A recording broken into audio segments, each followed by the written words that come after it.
नमस्कार।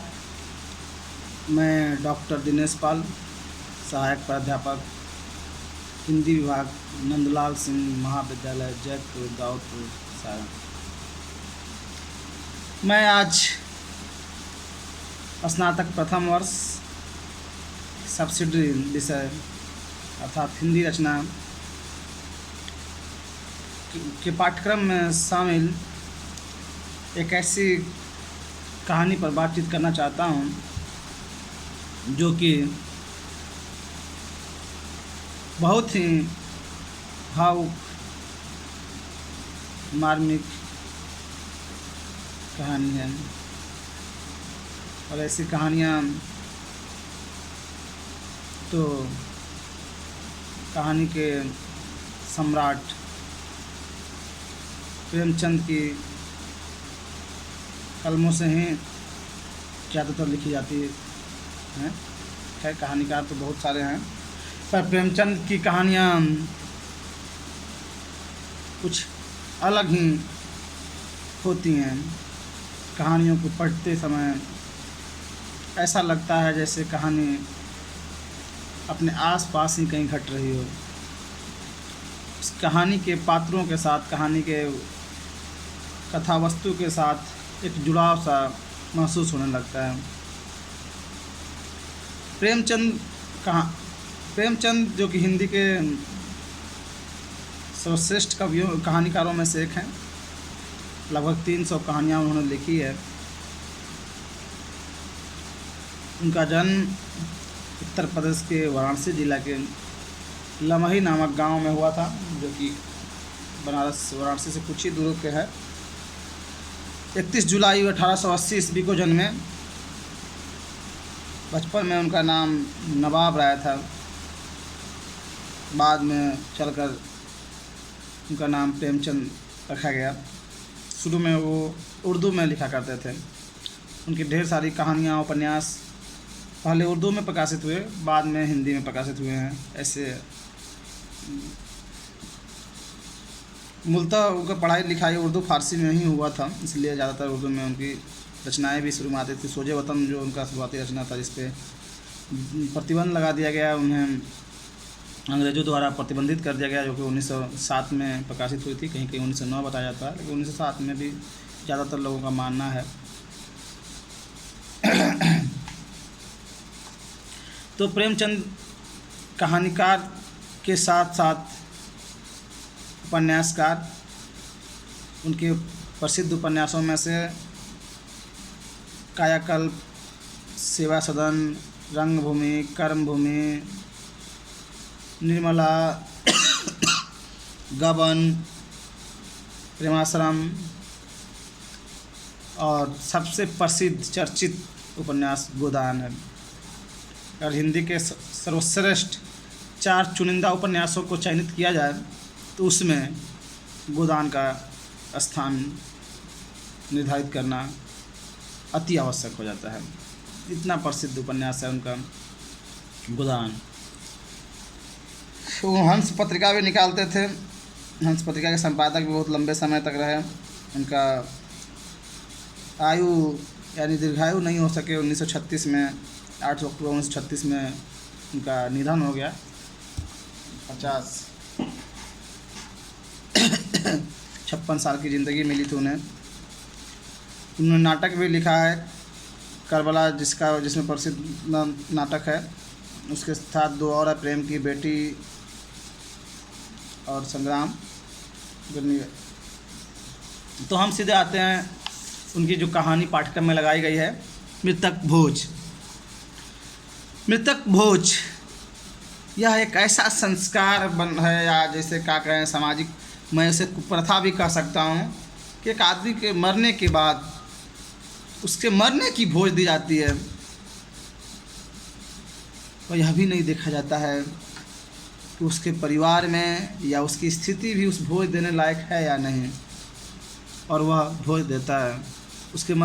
वह एक इंसान, एक परिवार जो अपने परिवार को खोने के बाद दुखी है, तड़प रहा, परेशान है, उस स्थिति में उससे उसका गांव, समाज, तो व्यवस्था, जात उसे भोज मांगती है, भोज कर लेती है और खिलाता है। कुछ उसी प्रकार की कहाँ स्थिति है, जैसे कि कफन में लिखते हैं कि जो व्यक्ति जीते जी एक बीता कपड़ा नहीं दे सकता है, चिथड़ा नहीं दे सकता है, वह मरते समय कफन दे जाता है। वैसा ही कुछ इस कहानी में भी है। जो जीते जी कभी देखने भी नहीं आते हैं कि कैसे खा रहा है, कैसे रह रहा है, कैसे जी रहा है, वही मरने के बाद उसे स्वर्ग पहुंचाने, उसकी आत्मा को तृप्ति देने, उसके नाम पर या आंसू बहा के खाने आते हैं और दबाव बनाते हैं। ऐसा ही कुछ इस कहानी में है। गोदान में भी, उपन्यास में भी यही है।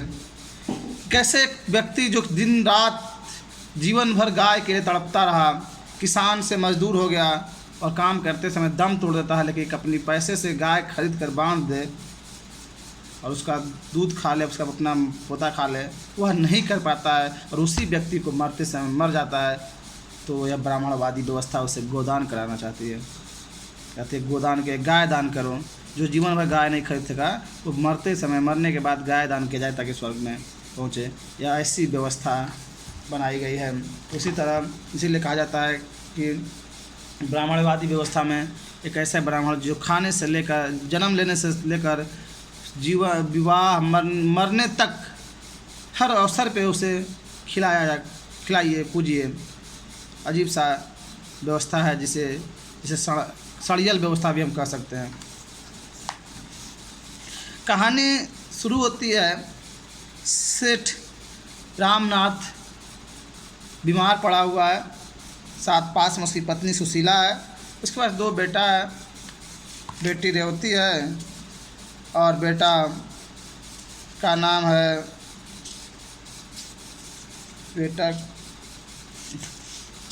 बेटी रेवती और बेटा का नाम है मोहन। रामनाथ सेठ है लेकिन अब मृत शैया पे पड़ा हुआ है और देखते हुए कहता है अपनी पत्नी सुशीला से, मैं बड़ा भागा हूँ शीला, मेरे साथ तुम्हें सदैव ही दुख भोगना पड़ा। जब घर में कुछ न था तो रात दिन गृहस्थी के धंधों और बच्चों के लिए मरती थी। जब जरा कुछ संभला और तुम्हारे आराम करने के दिन आए तो यूँ छोड़े चला जा रहा हूँ। आज तक मुझे आशा थी पर अब आज वह आशा टूट गई। यानी उसे लगता है, फिर कहता, देखो शीला रो मत, संसार में सभी मरते हैं, कोई 2 साल आगे कोई 2 साल पीछे। यानी वह आखिरी पड़ाव पे है, ज़िंदगी मौत से जूझ रहा है, उसे एहसास हो रहा है कि अब मैं नहीं बच सकता हूँ। उस स्थिति में अपनी पत्नी का ढांढस बढ़ा रहा है, पत्नी को सांत्वना दे रहा है कि अपना जीवन अब कैसे जिए आगे, और एक बेटा और बेटी है, उसे कैसे उसका पालन पोषण करें। सेठ का कुछ दिन बाद निधन हो जाता है। निधन के बाद सबसे बड़ी विडंबना उसके सामने आती है। उस परिवार जहाँ गुजरता है, मरने के बाद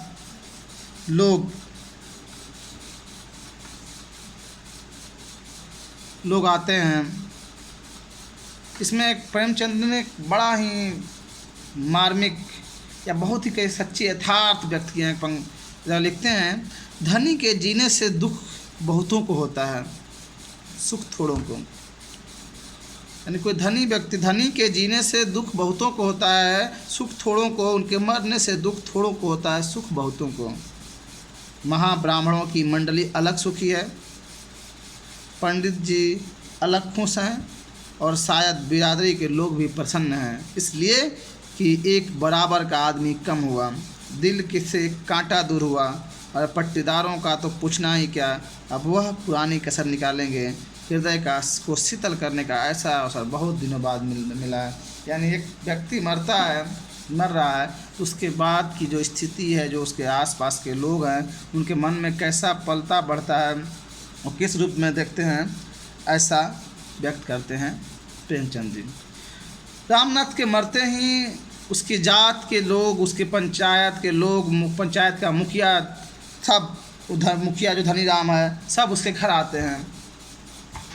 मरे हुए सेठ रामनाथ को की पत्नी को बड़ा उम्मीद होता है, उसे लगता है कि अपने लोग आए हैं, कुछ मदद करेंगे, सांत्वना देने आए हैं, और यही अब बचे, अब कौन हैं। इस उम्मीद से वो अंदर से उसे खुद प्रसन्नता होती है, खुशी होती है, और वह जाती है उनसे मिलने के बाद जब बात करती है तो उसे अजीब लगता है। उस पंच में उनकी भाषा, उनके वाक्य प्रेमचंद ने बड़ा ही सटीक शब्दों में उनकी उस स्थिति को व्यक्त किया है। एक पंच कुबेर कहता है, जैसे हो भोज तो करना ही पड़ेगा, हाँ अपनी सामर्थ्य देखकर कम करना चाहिए। मैं कर्ज लेने को न कहूँगा, हाँ घर में जितने रुपए का प्रबंध हो सके उतना खर्च करो। ब्राह्मणों को तो भोज देना ही पड़ेगा, जिससे कि मर्यादा का निर्वाह हो। एक व्यक्ति जब मर रहा था, जब मृत शैया पर पड़ा था, बीमार पड़ा था, तब ये पंच, इनकी जात, इनकी पंचायत कोई देखने नहीं आया, कोई खबर लेने नहीं आया कि क्या मदद कर सकें। न उनकी उस समय मर्यादा नहीं जाती थी, वो मर रहा है और हमारे पास हम सब जात के लोग हैं, लेकिन जैसे ही मरता है तो इनकी मर्यादा जाती है। इन्हें भोज देना चाहिए, भोज चाहिए, और ब्राह्मण को खिलाना जरूरी समझते हैं। मर्यादा जो शब्द एक जगह मेहरून निशा परवेज लिखती हैं, उनके पात्र कहती है, मर्यादा शब्द का मत जिक्र कीजिए, ये मर्यादा कुचलता है, हमारी अस्मिता को कुचल देता है। मर्यादा के तले मानवता कुचल दी जाती है, कई बार ऐसा देखने को मिलता है। ये मर्यादा क्या है, और ज़्यादातर ये मर्यादा औरतों पे लाद दी जाती है। आगे देखते हैं, उसके बाद क्या होता है। उसके पास पैसा नहीं है, 1 रुपया नहीं है, और उस जगह पे उसके पंचायत के लोग 10,000 का भोज देने की बात करते हैं। ऊपर से एक पंच कहता है, तुम्हारा आदमी मुझसे 25,000 कर्ज लिए हुए है, और बात पहुंचती है मकान बेचने के लिए कि मकान बेचना पड़ेगा उस औरत को जिसके कोई नहीं, सब पति चला जाता है, उसका से आश्रय बचता है, घर बचता है। उसको लगता है इस घर में जीवन गुजार लेंगे, इसमें रह लेंगे अपने एक बेटा बेटी को लेकर। लेकिन यह गिद्ध रूपी जो पंच हैं, ये जो गिद्ध रूपी उसकी जातीय और एक जकड़न वाली जो व्यवस्था है, समाज है, वह उसके दरवाजे पर दस्तक देती है, उसे घर से भी जाने को बाहर करती है। और उसके घर जिसे लाख रुपए लगभग खर्च लगे हों बनवाने में, उसके कौड़ी के मूल खरीदना चाहते हैं। कोई 20,000 बोल रहा, कोई 25,000, तो 30,000 में उसे मकान खरीद लिया जाता है। कि लोग कहते हैं कि इस समय ग्राहक नहीं मिलते हैं, मंदी है, बिकेगा नहीं। तब उसका भाई जब रोकता है, उसका भाई संतलाल बोल उठता है उस समय, किसके लिए मकान बेच दिया जाए? बिरादरी के भोज के लिए? बिरादरी तो खा पी कर राह लेगी, इन अनाथों की रक्षा कैसे होगी? इनके भविष्य के लिए भी तो कुछ सोचना चाहिए।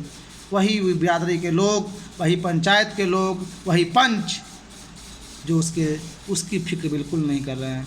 तो बच्चा क्या करेंगे, कैसे जिएंगे, उसकी फिक्र नहीं है। उन्हें फिक्र है तो अपने पेट की, अपने भोज की। इससे बड़ी विडंबना क्या हो सकती है। फिर का धनी राम कहता है, जो पंच संसार में मर्यादा से प्रिय कोई वस्तु नहीं, मर्यादा के लिए प्राण तक दे देते हैं। वही समाज, परंपरा, मर्यादा, इसके नाम पर लोग क्या से क्या कर जाते हैं। मर्यादा, संसार में मर्यादा से प्रिय कोई वस्तु नहीं है। धिक्कार है ऐसी मर्यादा को, जो एक मानव को जीने न दें। मरे हुए मानव कि पीड़ित परिवार का सुख छीन लेना चाहता हो, उसे दर दर भटकाना चाहता हो, ऐसी मर्यादा, जहाँ की एक मानवता के नाते उनकी जिम्मेदारी होनी चाहिए। उस परिवार को सुरक्षा दी जाए, परिवार की व्यवस्था की जाए, एक समुचित संतुलित जीवन जीने का। वहाँ उसका घर छीनकर, घर बेचकर, उसके गहने बेचकर उससे खाने आए हैं।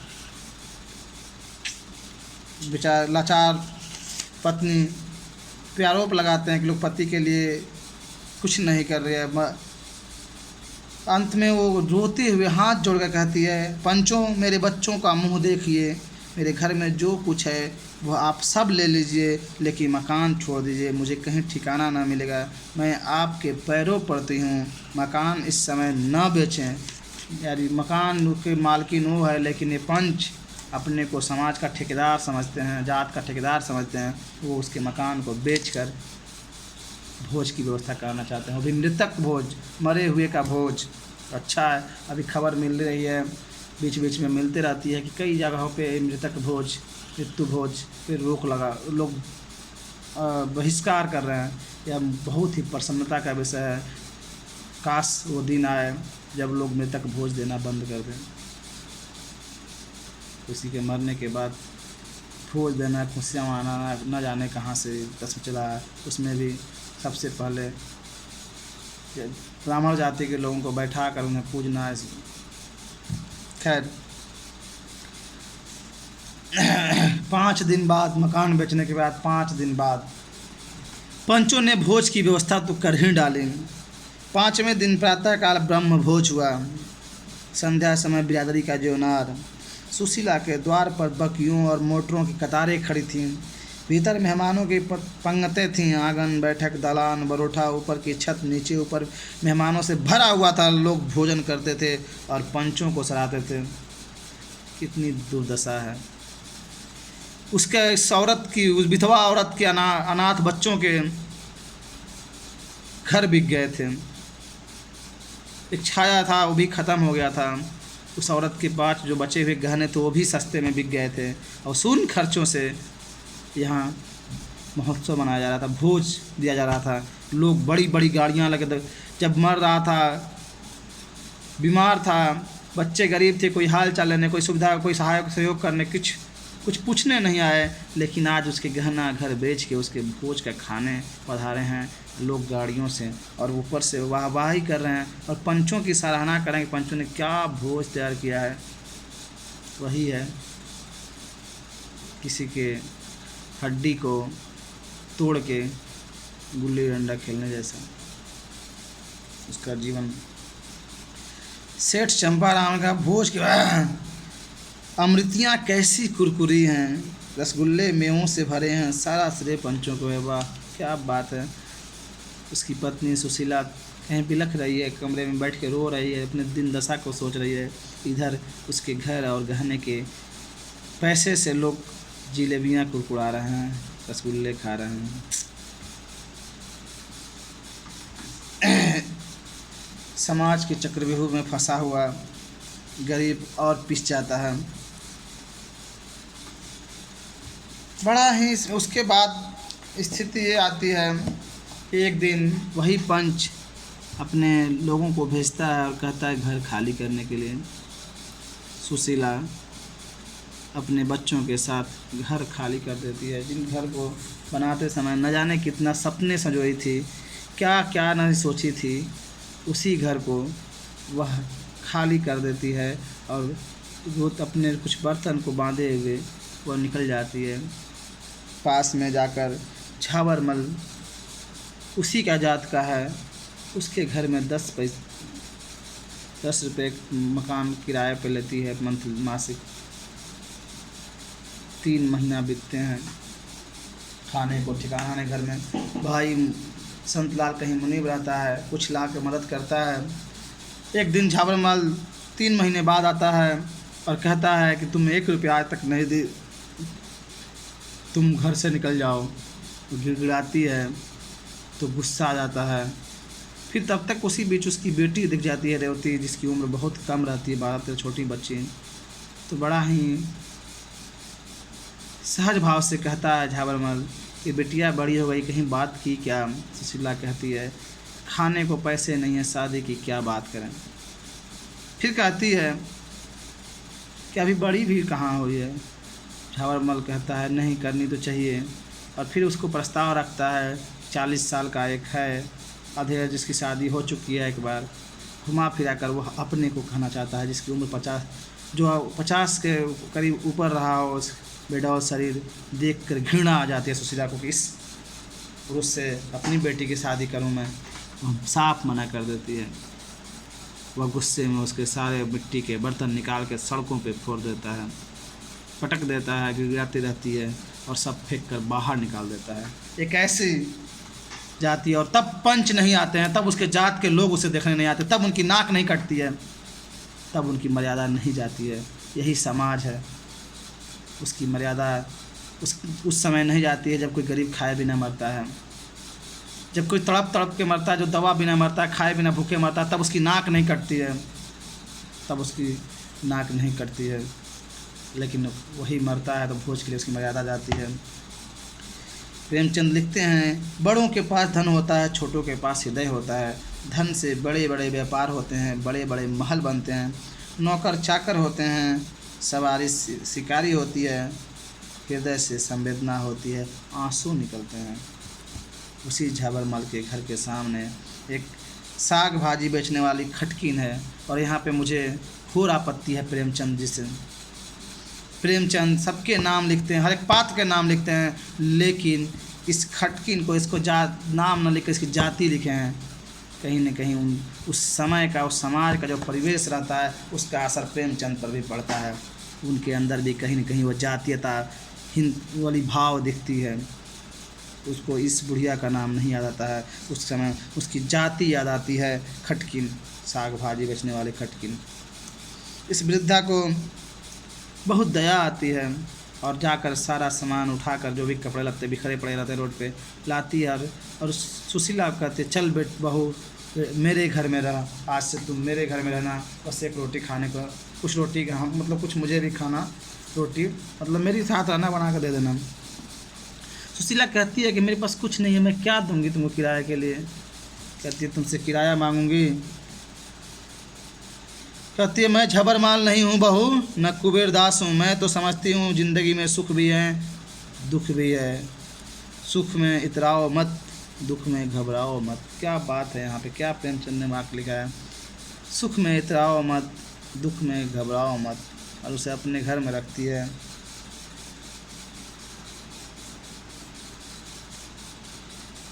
उसके बाद कुछ दिन बाद रहते रहते उसका बेटा बीमार पड़ जाता है। बेटा बीमार पड़ जाता है, बहुत कोशिशें करती है उसे ठीक करने के लिए, लेकिन वह दिन पर दिन सूखता जाता है, ठीक होने का नाम नहीं लेता। फिर वो भेजती है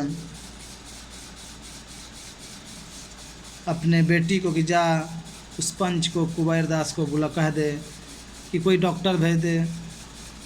तो वह पैसा फीस की बात करता है, यानी उससे छोटा अनाथ बच्चा मर रहा है, तब उसे अपनी मर्यादा, समाज हाथ की मर्यादा नहीं आती है, तब उसके जात की नाक नहीं कटती है, तब वह पैसा मांगता है और आने से मना कर देता है।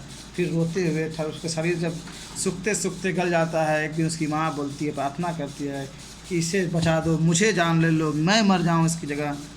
और इत्तेफाक ऐसा कि कुछ दिन बाद ऐसा ही होता है। उसकी बजाय वह बीमार पड़ती है, वह धीरे धीरे उठ जाता है, रोता है चिपक के, माँ मत जाए, तुम ठीक हो जाओ। बोलती है हम ठीक हो जाएंगे, लेकिन 15 दिन लगभग रहती है बीमार। उसके बाद उसकी माँ गुजर जाती है। भाई बहन दोनों बहुत रोते हैं। उस बूढ़ी माँ जिसके घर में थे वो, उससे माँ तो नहीं थी पर माँ से कम भी नहीं थी, इतना प्यार देती है, दोनों बच्चों को पालती पोसती है। एक दिन कुबेरदास नामक जो पंच सेठ है, बेहाया कहें उसे या बेशर्म कहें, वह खबर भिजवाता है, रेवती को बुलाता है, क्योंकि रेवती उस बूढ़ी औरत की दुकान को कभी कभी देखती है जब वो बेचने जाती है कहीं गाँव इधर उधर। तो बुला के कहता तुझे दुकान पर बैठते शर्म नहीं आती, सारी ब्याह की नाक कटा रही हो। कितना बेशर्मी से कह रहा है, उस अनाथ बच्ची को शर्म नहीं आ रही। शर्म तो इसे आनी चाहिए जो उसे एक रोटी देने को तक कभी नहीं सोचा, जो उसके थोड़ा दुख में सुख देने के लिए नहीं सोचा। उसकी माँ मर रही थी, उसके दरवाजे पर देखने नहीं गया, बाप मर रहा था देखने नहीं गया था, आज दुकान पे बैठे तो इसकी नाक कट रही है और पूछ रहा है तुम्हें शर्म नहीं आती। अरे बेशर्म, तुम्हें शर्म आनी चाहिए।